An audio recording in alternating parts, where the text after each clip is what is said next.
Workout B, Part 1. Again, same kind of scheme.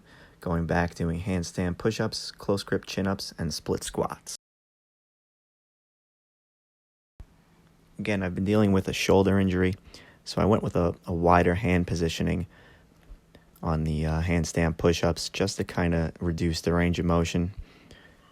Just going down to lightly touch the head and then pressing straight up. It's a great exercise for shoulder development, triceps. Again, doing that kind of every minute on the minute rest pause style of training. First set at 0-0, second set at 1, third set at 2. In between, just taking very, very deep breaths in through the nose, exhaling through the mouth, getting that oxygen in. I'll repeat it several times, but it's very critical to get that oxygen in. Feed the muscles. And yeah, there's my mom. It's always funny when that happens.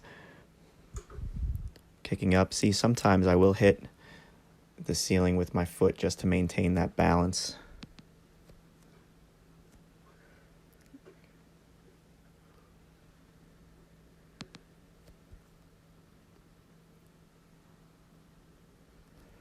Last set coming up.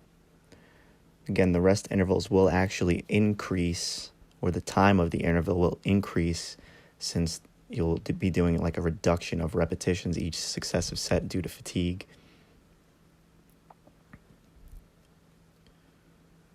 Again, deep breaths. Staying focused on the muscles I'm working, mainly the chest, shoulders, and triceps. Really mostly shoulders and triceps, but you will get a little bit of upper chest in, just based on, the positioning of where the head drops. It's almost like a high incline, very high incline type of press.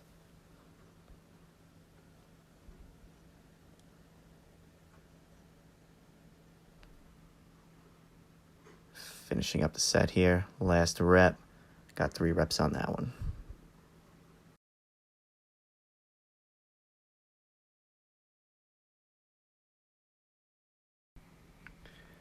Here we have the close grip chin up. With this, it's just a variation on the grip, keeping my hands pretty much together. Focusing on the lats here, depressing the scapula and squeezing at the top.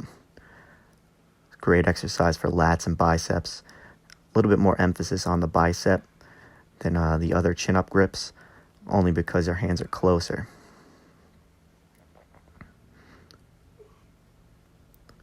Again, the set ends when the last rep is a tiny bit of a grinder. You'll feel the momentum sort of shift, in the final rep, where you're keeping a very slight similar tempo, and then all of a sudden the last rep, the tempo would kind of reduce, mostly at the top of the position where you kind of are going for that last squeeze, but it's just not going up. Or either that, or you got to kind of grind through it. Deep breaths here.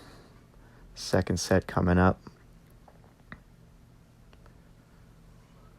Squeezing the lats and the biceps, exhaling at the top. Full stretch at the bottom.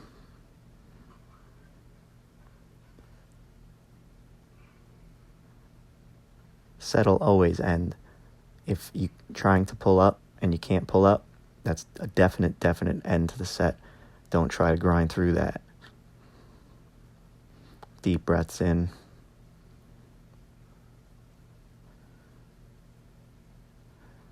So in a way, it's training to failure, but it's not a failure point where you're really, really grinding through the repetitions. Focusing on the breathing. Again, the rest interval will increase as the repetition of the prior sets decrease.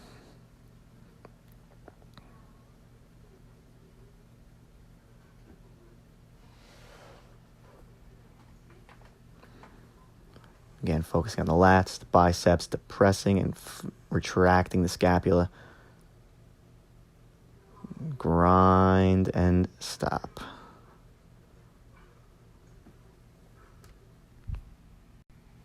Final exercise here is a split squat. It's basically almost like a lunge. It's a lunge type of movement. without the feet moving forward or back like in a walking type lunge. Focusing on the glutes and the quads here. It's the main focus. Going down to the knee lightly touches the ground and coming back up, squeezing the quads and the glutes. Again, like I said in prior videos, the scheme is sort of a push-pull leg type of scheme. The last portion of the workout obviously is more of like a push-pull, core type of scheme. Starting with one leg, staying on one leg, and then going to the next leg. So here we're split with the right leg forward first. The left leg, the back leg right here, is getting a full stretch at the bottom, sort of like a hip flexor type of stretch. And the right leg is sort of doing a stabilization type of move. Focusing on the breathing between sets. Now on this set, what happened was we actually did a full minute. So I just took 10 seconds rest and then went right back into the second set, where with that set, the reps are very light and minimum. So now here, the rest period is probably a little bit longer than typical because of that first minute-long set in set 1.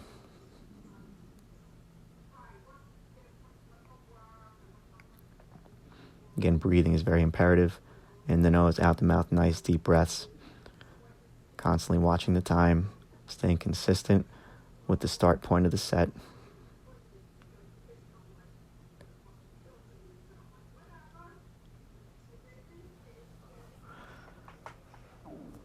Split squats are a great exercise for sort of developing that athletic power. If you think about running, you're almost always in like that lunge type of position. So the next leg we're going to do same type of move.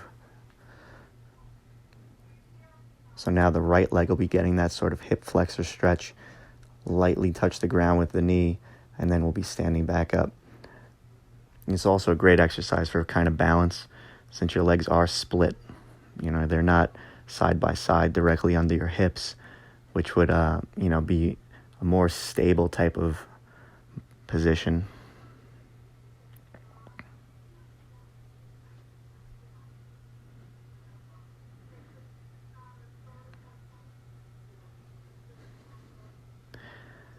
Now, the one thing that does sort of happen here is because the opposing leg is already kind of fatigued, balance may be a little wobbly on the second leg, once you switch the positioning, but, you'll get used to that.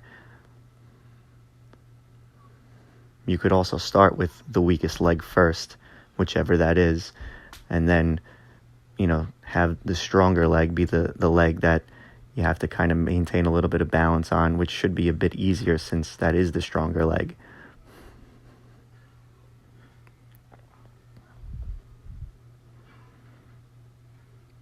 Again, sort of doing that rest pause to failure. So when the knee lightly touches, if you can't stand back up, the set ends.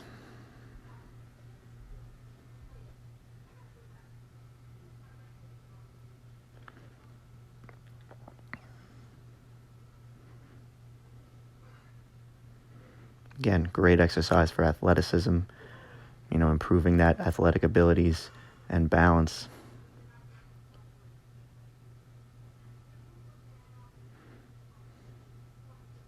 This is a great way to train for bodyweight movements because you really deeply fatigue the muscle. It's a bit harder to do, with, a barbell on your back or dumbbells, since, there's a bit more risk involved, having a loaded bar on your back while, attempting to go to a sort of failure type of point.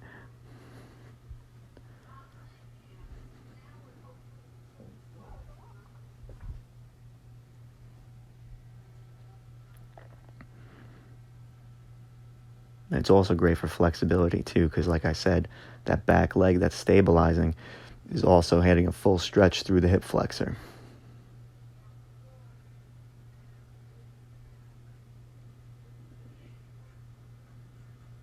And there you go.